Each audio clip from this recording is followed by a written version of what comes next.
Jnana Karma Sannyasa Yoga. It is also known by the name Jnana Yoga. We have seen up to Shloka number 12. We will see the 13th Shloka now. As I told you in the last class, most misinterpreted Shloka of Bhagavadgita. Shloka number 13, chapter number 4. Chatur Varnyamay Gunakarma Vibhagashaga Tasya Kartaram Abhimam Vidya Kartaram Avyayam. Chatur Varnyam Maya Srishtam. Chatur Varna. Varna, there are 4 Varnas: Brahmana, Kshatriya, Vaishya and Shudra. Guna Karma Vibhagashaha. Based on Guna and Karma. Please note this. Krishna never said by birth. It is not by birth the jati or the caste. It is by Guna and Karma Vibhagashaha. Based on the classification Guna and Karma. And the next line also will complete. Tasya kartaram api mam vidya kartaram avyayam. Tasya kartaram api mam. Who has done this? I have created this classification. Vidya kartaram avyayam. I have not done this. Once he says, I have done this. Then he says, I have not done this. What does it mean? As Atma, I have not done. As body, I have done. We'll come to this once again later. Again, we'll come back to this. Chaturvaranyam Maya Srishtam Guna Karma Vibhagashaha. Now, in science, we have classification. Biology, zoology, physics, chemistry. Why? We want to go deeper into a particular subject, then we have to take it separately. So, science is classified. Then, in, for example, maths, trigonometry, geometry, algebra, calculus, so many different sections are there. Why? Why do we need them? We want to study that particular subject in depth. Then, if you want to study the human psychology, shouldn't we classify humans? Can we say all humans are equal? From one perspective, all humans are equal. But based on Guna and based on their karma. Now, based on karma, we will take up first. We see engineers, doctors, chartered accountants, so many other professionals. Can we say all are equal? Everybody would have studied only one course. There is no separate doctor, no separate engineer, no separate accountant or anything. Can we say? No, we cannot say. For the successful active participation of all the human beings in this society, it is necessary. Then, now based on karma, we will say karma brahmana. We will not simply say brahmana. Note that it is not by birth. It is based on the action that we perform. That is why we call this as karma brahmana, karma kshatriya, karma vaishya and karma shudra. In this karma brahmana, who is a karma brahmana? A person who is intellectual, think tanks, who can go for research. Intellect is highly effective. So, we call such a person as karma brahmana. Then, karma kshatriya, great administrators. Skills are there in administration. Management gurus, politicians. Earlier, all the kings were kshatriyas because they have this capacity. God has given them this capacity of administration, good administration, fantastic in administrating. So they come under Guna Kshatriyas. Then Guna Vaishyas, karma Vaishyas. Now these people, Karma Vaishyas, have the capacity to perform any type of business, do business and gain profit. Wherever they go, they can do business in a very successful way. They are called as karma vaishyas. Then karma shudras. They are not good at thinking. They do not have good intellect. They are not good at administration. They are not good at doing business. But they have good health and muscle power is there. So they are for physical labor. Can we say that they are at a lower level? No, without them society cannot perform. We have seen this also. During this lockdown period, people were asking the others, whom do you want to see when the lockdown is lifted? We want to see the servant. Abba, tired of doing work at home. So everybody wanted to see the servant's face, not anybody else's face, only servant. See how important a servant is in our lives. If you want to do your other work, then somebody should take care of this work. So everybody is equally important. Think tanks are important. Administrators are important. People who run business is important. People who do labor work, physical labor, they are also important. For example, take a king. Somebody should be there to take care of other activities of the king. For example, somebody should be there to cook. Somebody should be there to clean his house, palace. Without these physical laborers, king cannot work. Otherwise, he himself will have to do that job. So everybody is equally important in this society. Nobody is superior, nobody is inferior based on karma. Based on the classification of karma, nobody is superior, nobody is inferior. Everybody is equally important. Regarding spiritually evolved, can we say somebody just because a think tank, his intellect is very high, can we say that he is highly evolved? No, we can never say that he is highly evolved. A person who is doing a labor job can be also highly evolved. So each one is important. Each one is equal when classification is done on karma. Now the classification of based on guna, qualities. Now we all know the three different qualities. Sattva, Raja, Tama. Sattva means pure. Raja, active. Tama, dull. Now based on these, we will see Guna Brahmana. It is not that Guna Brahmana has always Sattva Guna. Dominating is Sattva Guna, but he also has Rajas and Tamas. Sometimes he also feels dull. Sometimes he feels active. So, Guna Brahmana has Sattva Guna highly dominant. Next, Raja. Then Tama. All are there, but highly dominant is Sattva. Then comes Rajas. Then comes Tamas. So this is how Guna Brahmana is. Next is Guna Kshatriya. In Guna Kshatriya, Rajas is highly dominant. So he is highly active always, doing all the jobs or administration.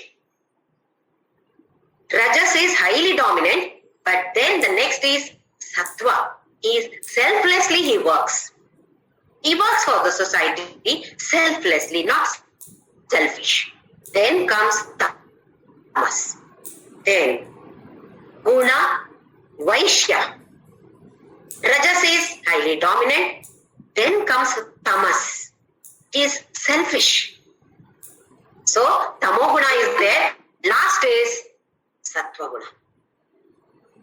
Then the last one is Guna Shudra.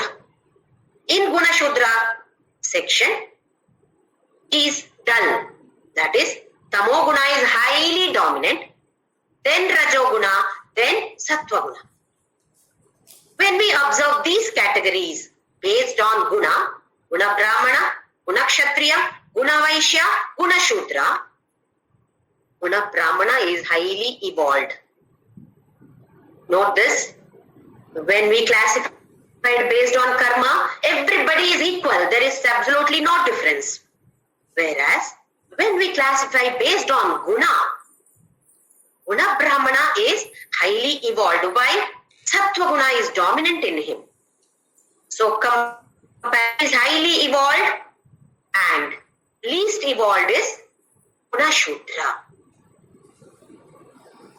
That is, person who has got tamo guna, highest level of tamo guna is guna shudra. He may be born in a jati, by birth he may be a Brahmin. Note this, Krishna never talked about by birth what your caste is. He said classification is done based on guna and karma only. Based on karma, everybody is equal, but based on guna, everybody is not equal. Guna brahmana is highly evolved, guna shudra evolved. Guna brahmana may be born in any jati. By birth, Prahlada, Asura. We have Valmiki. By birth, different castes. But by guna, guna brahmanas. We have so many such examples. By guna, we all should strive to be guna brahmana, whatever caste we are born with, because by birth it is not in our hands. God has brought us to this world in this particular jati with these parents. It was not in our hands.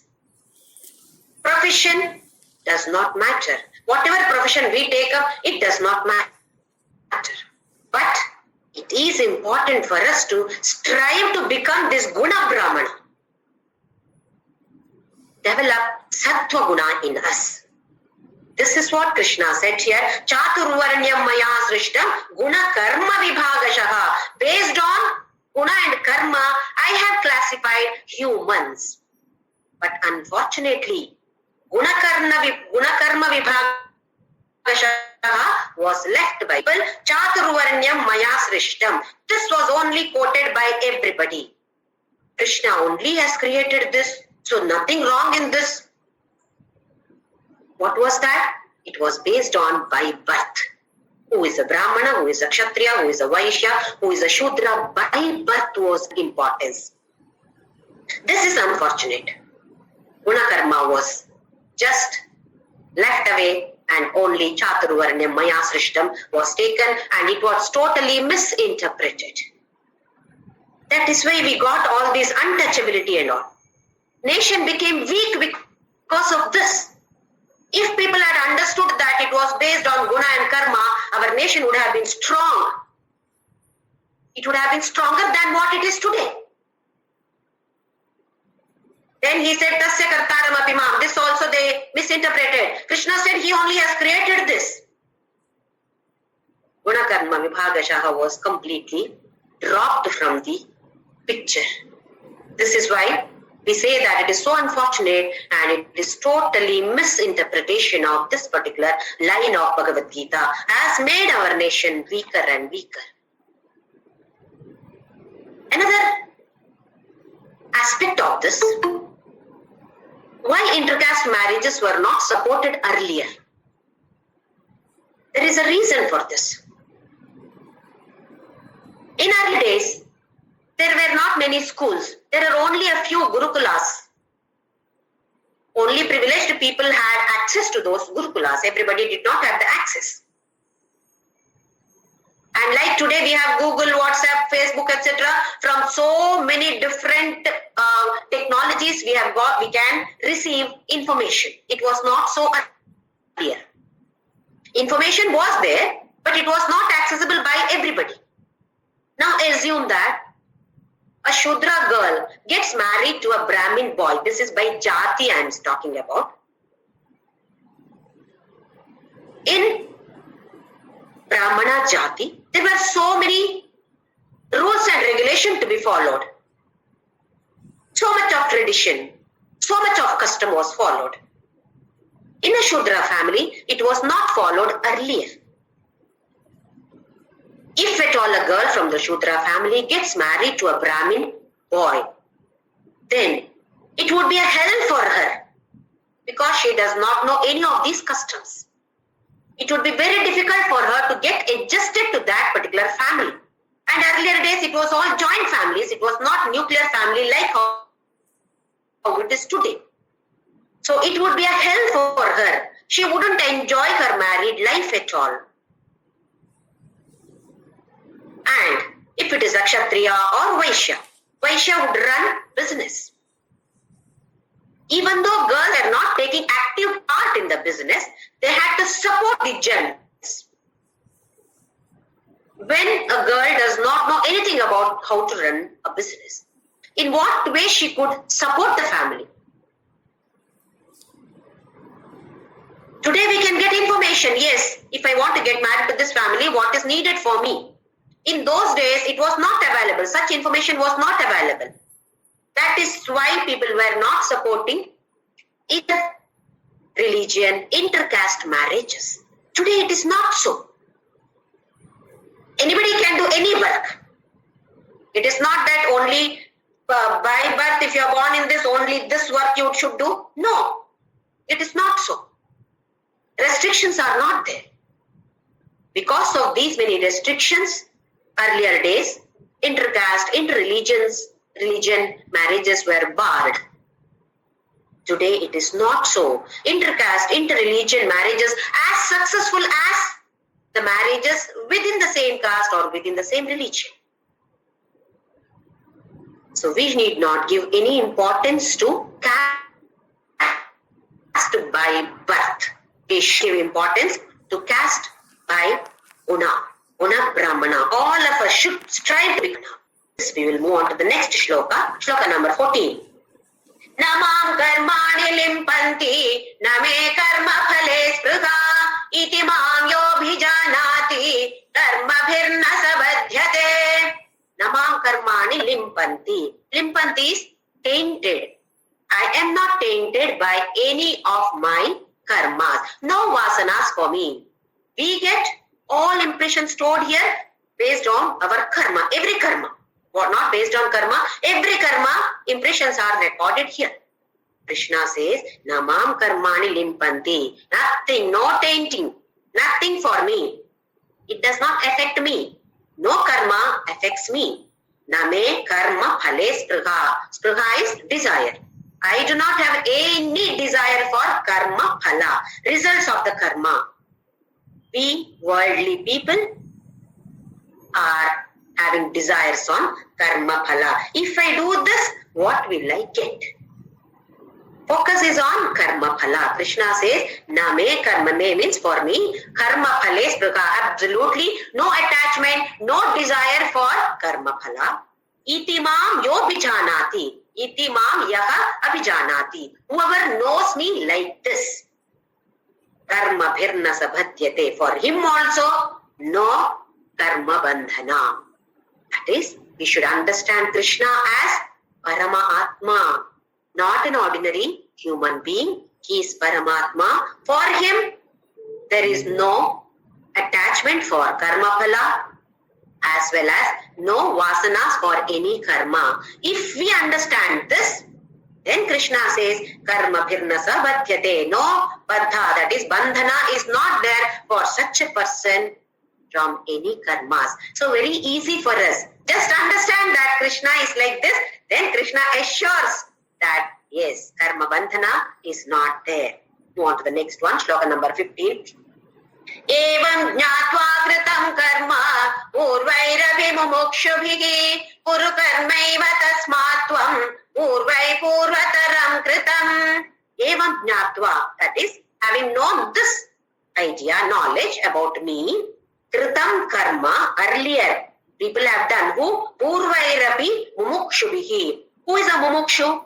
The one who seeks moksha. We are all seekers of moksha. We all become mumukshu, if at all we are seekers of moksha. But we are all seekers of some or the other fulfillment of our wishes. This should happen, that should happen. Where is moksha then for us? We are not mumukshu at all. We should become mumukshu. That is, seekers of only moksha, Krishna, nothing else. Whatever happens, that is because of you, but give me moksha, or we need not even ask this. We need not ask for anything. Krishna gives us by default then. So here Krishna says, Evam jnatva kritam karma purvairapi. In the earlier days also, mumukshu, all the people who were seeking moksha did like this. Who were those? Janaka Adayaka. In one of the earlier shlokas, Krishna has mentioned Janaka Adayaka. All those Kshatriya kings also did like this only. Why? They were all seekers of moksha. So, Kuru karma iva tasmat. Tasmat means so. That is why you also do this karma. Tvam. How? Purvaihi urvataram kritam. How did they all do? Same way you also do. Then no karma bandhana for you. They all have attained me. So you can also attain me. Easily you can attain me. Just by having this knowledge, you can attain me. So very easily, Krishna says, you can attain me, you can attain me. The next shloka, let us see what he says. Kim karma kima karmeti kavayopyatra mohitaha tatte karma pravakshyami yajnatva mokshase shubhat. Kim karma, kim akarma. What is akarma? Akarma means it is not doing any action. Karma is performing action. Akarma is not performing any action or inaction. Kavayopya atra mohitaha. Atra here kavayaha. Here kavi does not mean a poet. Scholars. One who has got good jnana. Wise people also mohitaha were perplexed. They also did not understand what is karma, what is akarma, what do you mean by doing action, what do you mean by inaction or actionless. They also were perplexed. They also did not understand properly. That is why to you karma pravakshyami. I will now tell you what is karma. Yajnatva. By having knowledge of this, mokshase ashubhat. Mokshase, one yes mark is there. Mokshase shubhat. That means mokshase ashubhat. You will get moksha from ashubha. What is ashubha here?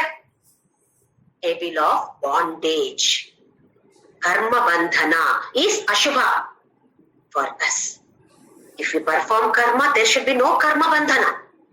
That is what he says. Mokshase ashubhat. You get moksha from karma bandhana. That means vasanas will not be stored here. That means moksha. Let us see what he says in the next shloka. Shloka number 70, chapter number 4. Karmano hyapi bodhavyam, bodhavyam cha vikarmanaha, akmanascha bodhavyam, gahana karmano gatihi. Karmano hyapi bodhavyam. One should know what is karma. One should be taught about this karma. Bodhavyam cha vikarmanaha. What is vikarma? Vikarma is all forbidden actions. They are barred. You should not do this. Such actions are vikarmanaha. Forbidden actions or prohibited actions. Some actions are prohibited. According to dharma, some actions you should not do. For example, stealing. You should not steal. You should not kill people. These are all prohibited actions. You should not have negative thoughts. Prohibited action. You should not use bad words. Prohibited action. Then, akarmanascha bodhavyam. Akarmana. What do you mean by actionlessness? Inaction. What do you mean by this? So you should know. Why? Gahana karmano gatihi. The path of karma is very deep, very subtle, sukshma.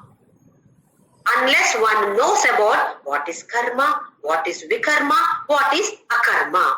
Three things are there. Karma, the actions that we are supposed to perform. Then next one is vikarma, prohibited actions. We should not perform such actions at all. That is known as vikarma. Then akarma, actionlessness. What is this actionlessness? You should know, Arjuna. Why? It is too deep. The path of this karma is very, very deep. Not only deep, it is very subtle. Unless I explain to you, you will not know. Let us see what he says, Krishna says in the 18th shloka. Karmanya karmaya pashyet akarmani cha karmayaha sabuddhiman manusyeshu sayukta krishna karma krita. This is the central theme of this particular chapter. For any karma yoga, this is the central concept. Bit confusing also. Karmanya karma yah pashyet. That is split as karmani akarma yaha pashyet. Yaha means whoever, pashyet means sees. Whoever sees akarma, actionlessness, in karmani, in performing. If you can see actionlessness, performing actions, but you must see no action. That is what Krishna says. Karmanya karma yah pashyet. Second one is akarmani cha karmayaha. Akarmani, not doing any action. In not doing any action, you must see karma. This is a bit confusing. Krishna says, if you are performing actions, you must see inaction. No action in it. Then, if you are not performing action, you must see action. This is a bit confusing. Let us see, go deeper into it and see what Krishna says. Then Krishna says, Sa buddhiman manusyeshu. Whoever can see like this, that is the person who is buddhiman. That is the one who has got jnana, sayuktaha kritsna karma krita. Satya jnani, yuktaha here, satya jnani, kritsna. Kritsna means wholesale, all actions. Krishna karma, Krishna means all. Karma krita, he performs all actions above. So let us see what he means by this. Let us come back to the basic foundation concept of Bhagavadgita. Bhagavadgita stands on only one concept. Arjuna, you are not the body, you are the Atman. This is the only one concept. On that, this is the basic foundation on which 18 stories are built. 18 chapters are built. 18 chapters of Bhagavad Gita are standing on this foundation. Only one concept. Arjuna, you are not the body. You are not the Deha, Dehinaha. The one who is residing in the Deha, that is you, Arjuna. Arjuna Vishada happened because Arjuna did not know this. Everything in this world is happening because of this ignorance. We are also born again and again. We are taking birth again and again just because of this ignorance. That is what Krishna said in the previous shlokas also. I take avataras because I have the jnana. You take births because you are ignorant. Ignorant of what? Only this. If we understand this, if we implement in this particular concept, direct moksha. Now, again here, coming back to the same concept. To understand, we have been discussing one particular example. Movie, we watch a movie. Hero is happy there, we are also happy. It is total dark. Theater is totally dark. You are sitting in your seat and you are watching the movie.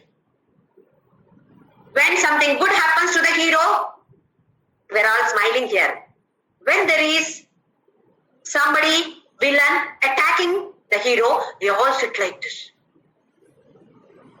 When something negative happens there to the hero starts crying, we are also crying here.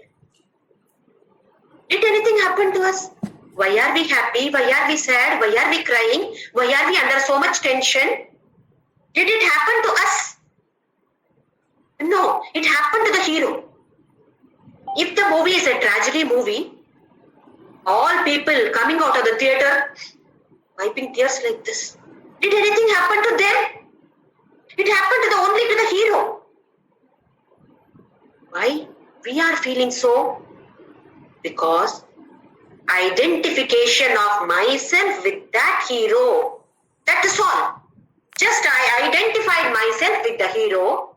That is the reason why either I'm happy or sad or crying or whatever is happening to the hero is happening to me. The moment I disidentify with that hero, I am blissful. This is the basic concept of Vedanta. Anything, any Upanishad you take, this is the basic foundation concept. If we identify ourselves with the Atma, Atma does not do any work. Another example that we have taken is petrol. Fill petrol or any fuel to the vehicle. Without the petrol or the fuel, vehicle does not work. Vehicle is of no use without petrol or fuel. But fuel is filled. You have filled petrol to the car.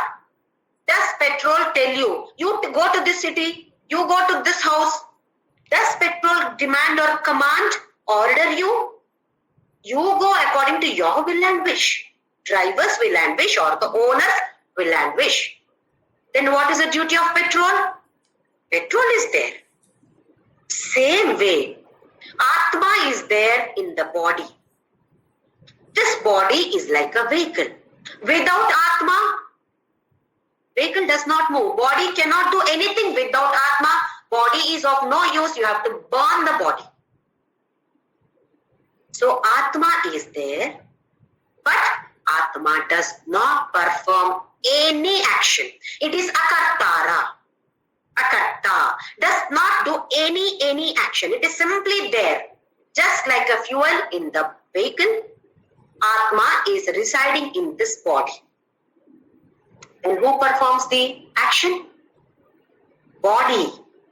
Body performs all actions. If I identify myself with this body, yes, then I am Karta.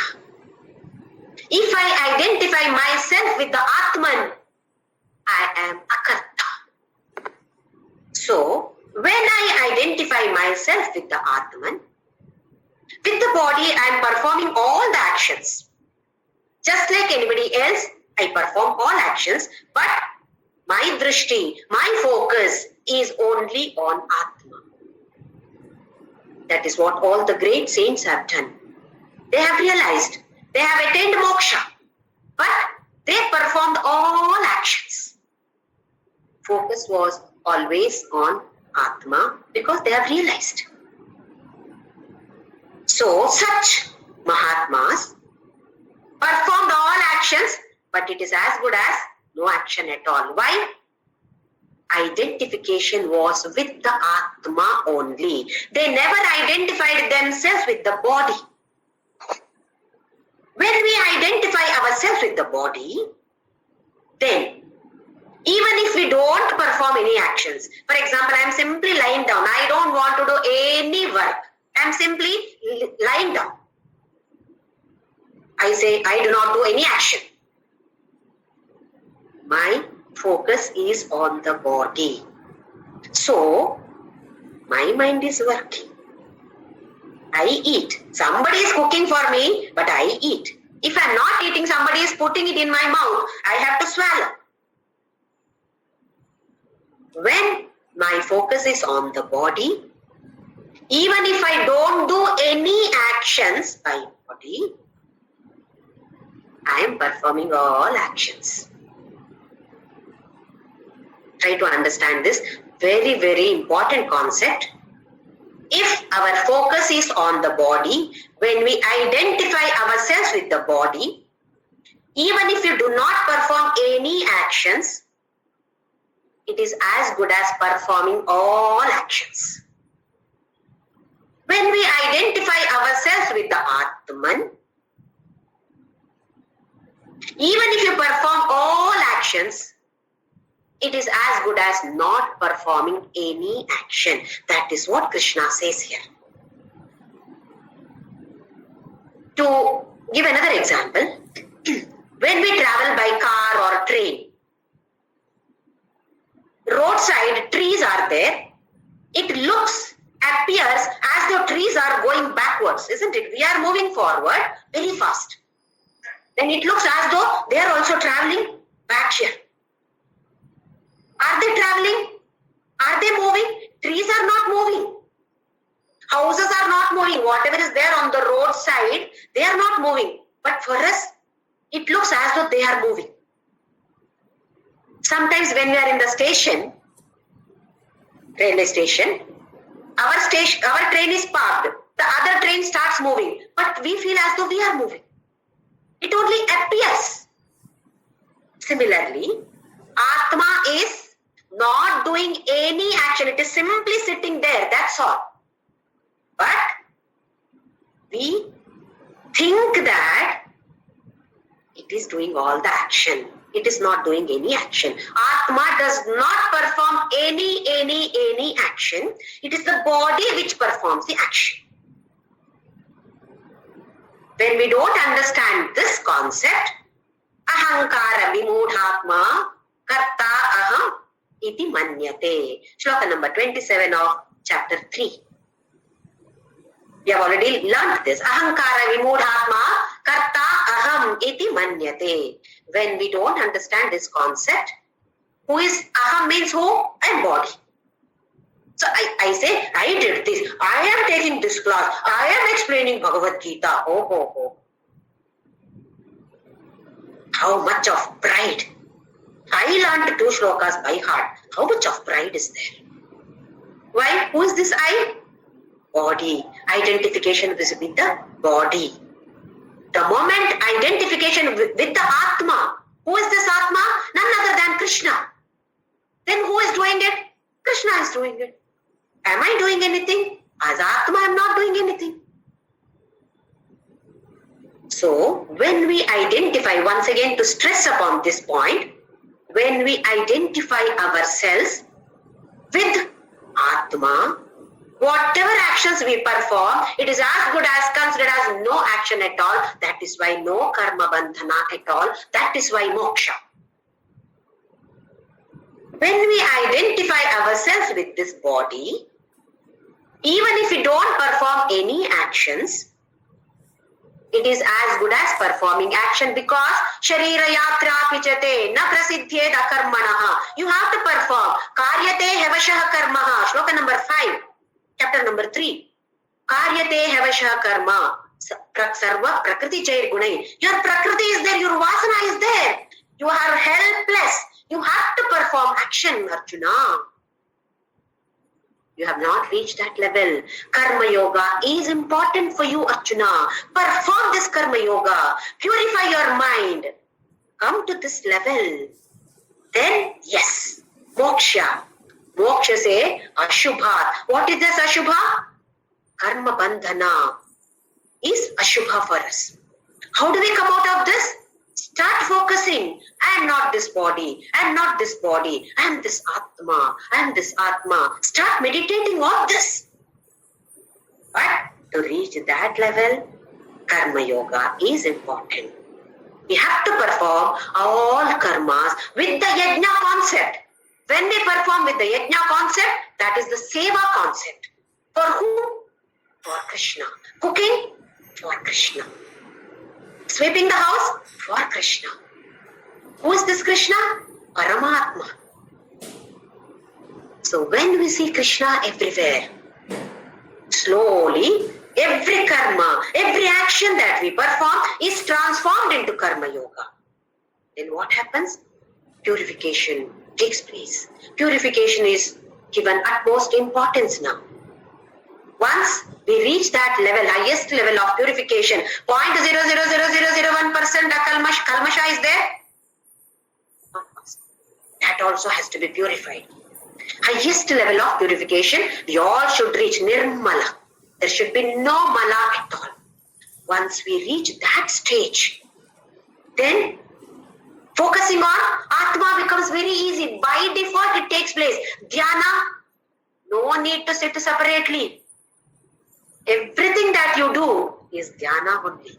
24 hours, dhyana. That is what Bhagavan Ramana Maharshi, my Guru Papa Ramdas, attained that state.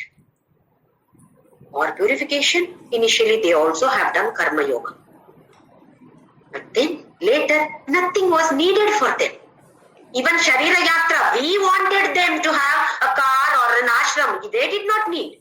For our sake, we constructed ashrama for them. They did not need. But they did for our sake. Loka sangrahamevapi. Just for the sake of upliftment of people like us. Otherwise, it was not necessary for them. They had already attained.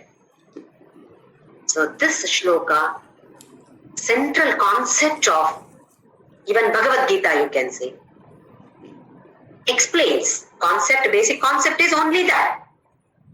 That is, Arjuna, you are not the body, you are the Atma. But in this particular shloka, he beautifully explains. It may be confusing. I hope I have cleared this. Karmani akarmaha yapashe. In actions, whoever finds actionlessness, then akarmani cha karmayaha. Whoever finds in not doing any actions but action, such a person, buddhiman manusheshu. Among all the people, he is the most intelligent man. Why? Sa yuktaha. He is jnanavan. Kritsna karma. He performs all actions. But he knows he is not the one who is performing. Why? He is that Atma. Atma is not the one performing. The body is performing. So we must totally surrender to Krishna. Krishna, you are the one who is performing through this vehicle. This vehicle is important for us. Without this vehicle, body, we cannot achieve any progress. Whether it is in the materialistic world or in the spiritual world, we cannot move further. It is important for us. Vehicle is important for us to reach the destination. It is important. But it is not me. I am not this body. This BMI, equipment. I should know how to use it. I should know how to drive my vehicle. If I don't know how to drive vehicle, I have to struggle to push that vehicle. So it is very important for us to use our buddhi. How should I make use of this equipment to reach my destination? I should reach my destination, some or the other, I must reach. And Krishna assures that all will reach. That assurance Krishna gives in different shlokas in different chapters. Yam prapina nivartante tat dhama paramam mama. And we all will reach that particular destination. So this shloka is very, very important. I am not saying that you have to by heart and keep chanting this shloka, not for chanting, but to understand and implement. It's very, very extremely important shloka for us. Karmani akarmaha yaha pashe. Akarmani karma yaha pashe. This is important. Once again, that we must realize that I am not the body. When I think that I am the body, even if I don't do any action, it is as good as performing action. I may be speaking. I may not be doing anything. I may be speaking. I may be thinking. All are actions only. When I identify myself with the body. Another beautiful way is when I identify myself with the Atma or soul or consciousness or pure awareness, whatever name you give, or God. When I identify myself with that Atman, then whatever actions bodily I perform, I am not the Karta. I am Akarta. So this is important for us. Start identifying ourselves with this Atma. Continuing with the next, another beautiful shloka. Shloka number 19. Yasya sarve samarambha kama sankalpa varjitaha jnanagni dagdha karmanam tamahu panditam buddhaha. Yasya sarve samarambhaha. All samarambha here is not function, celebration as such. Any undertakings that we take, any actions. Yasya sarve samarambha. Whosoever, all accomplishments, all undertakings, doing some action. Kama sankalpa varjitaha. Kama is desire. Sankalpa is on the result. Desire on the result of the karma or karma phala. Varjitaha. Should leave all this. No desire for the work and no desire for the result of the work. Varjitaha. Leave all this. Jnanagni dagdha karmanam tamahu panditam buddhaha. Jnana agnihi. Fire of knowledge. What happens? Karmanam dagdha. When you have this knowledge, what we learned just now, that I am Atma. When we have this knowledge, this fire, this knowledge is like fire. It burns all your karma. Just this knowledge is sufficient. It burns all the karma. Then tam ahu, such a person, ahu means it is said, pandita buddhaha. Buddhaha means good people, wise people call such a person as pandita. Once again, pandita here does not mean the one who does puja in the temple. We call them as pandit, isn't it? Pandit is coming for doing the puja, performing. No. If he has the knowledge, then yes, that person also is a pandita.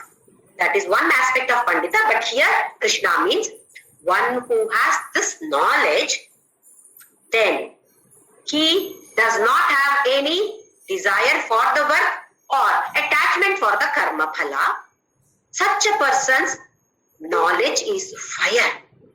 That fire burns all the karma and its consequences. What are its consequences? What are the consequences of any karma? Vasana, storage of vasana.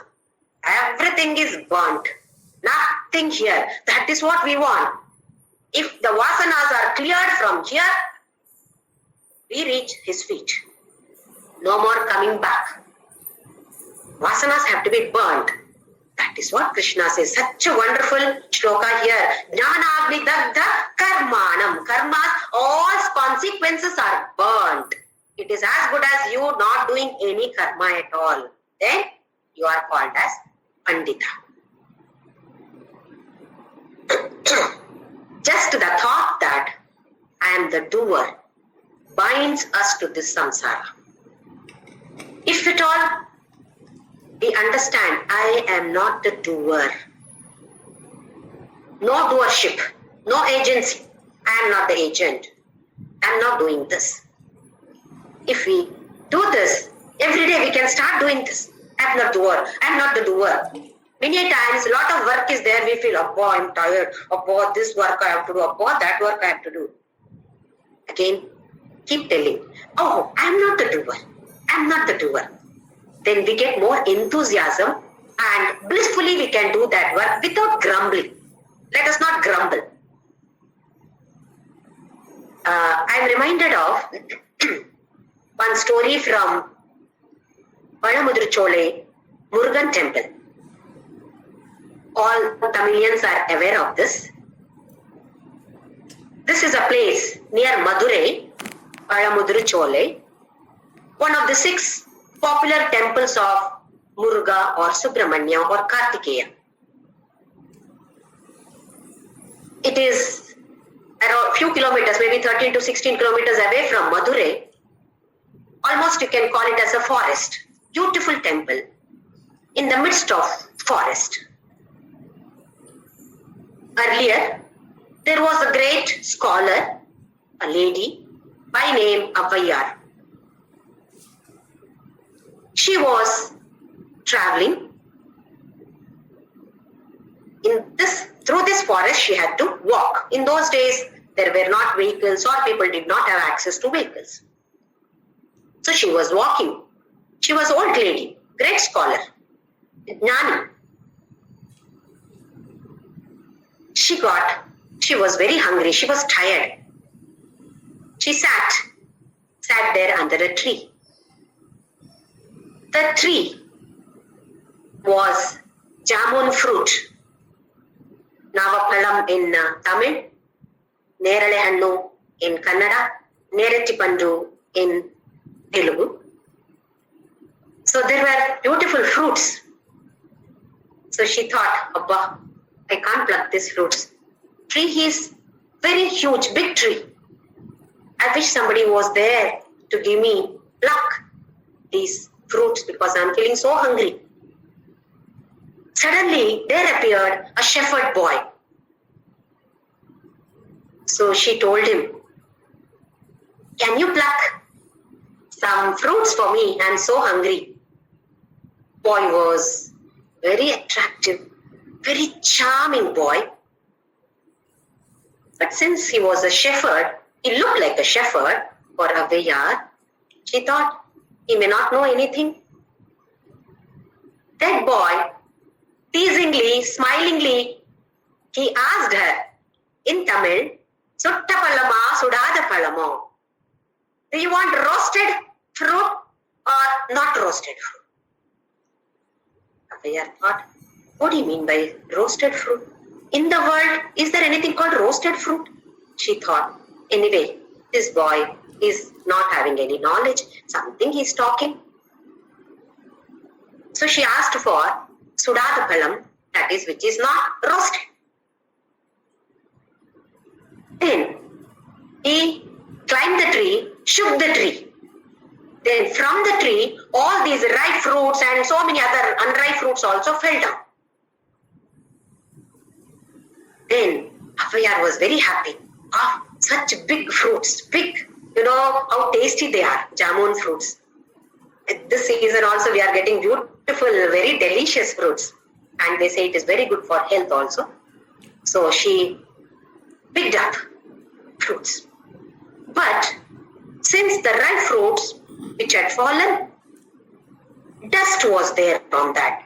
The moment it falls down, dust was there because it is ripe fruit. Fruit was covered with the dust. So normally what do we do? Like this she did. Because dust has to be removed before she could put it in her mouth. Again teasingly, that boy asked, oh, you have to do like this? It is not hot. You asked for sudada palam. You asked for unroasted fruit. Oh, unroasted fruit also is hot and you have to do foo. Like normally when do we do foo? Like hot coffee. Then we drink. Why? To cool it down. So he asked, oh, you have to cool it down and you have to do foo.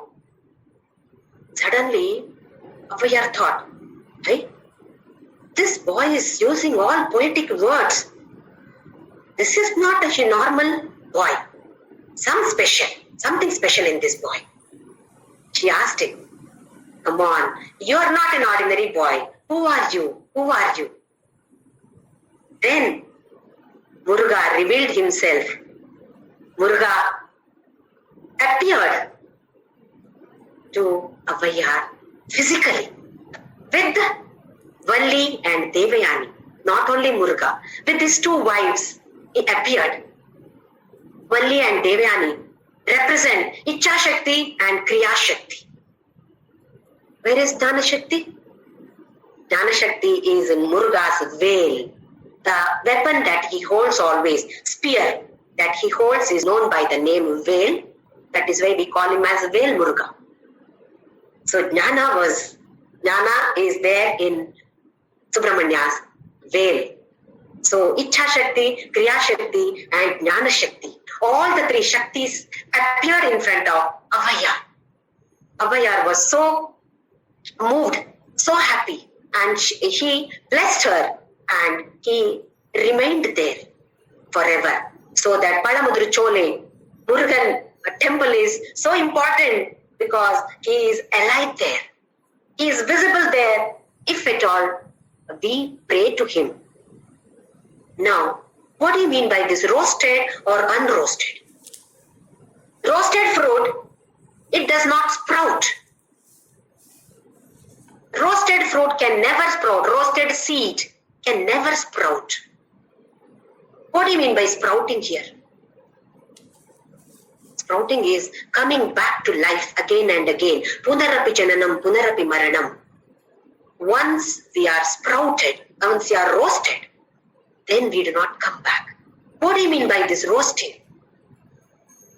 Jnanagni daggdha karmanam, the fire of knowledge. We all should be roasted in this fire of knowledge. Then no rebirth. I understand that. If we pray to Murugan, of this Palamudrichole Murugan, then like how he shook the tree and made the fruits fall down, jamun fruits there. But here for us, when we pray, he shakes this tree of samsara for us and makes karmas, karma phalas fall down, that is karma bandhana, fall from this tree of samsara and gives us moksha. All the karma phalas, consequences of karma are burnt by this Muruga. Only when we pray to him, so we all must pray to this Muruga, so that let him shake this tree of samsara for all of us and let all this karma bandhana drop down. Let him drop all our karma bandhanas and make us get this fire of knowledge and achieve him. We all have to reach his feet, whether it is Muruga or Krishna, all same. Only names are different, forms are different. Otherwise, all are same. So we all must pray to Krishna, to Muruga or any other god, whichever Ishta Devata for all of us. Then Ichha Shakti, Kriya Shakti, Jnana Shakti, all are there with us. Like how Muruga gave darshan to Avvayar, definitely physically also he is definitely going to give us darshan along with Ichha Shakti, Jnana Shakti and Kriya Shakti, with his veil and with his two wives Valli and Devayan. So let us all pray to Muruga forever. Let us chant Ram now.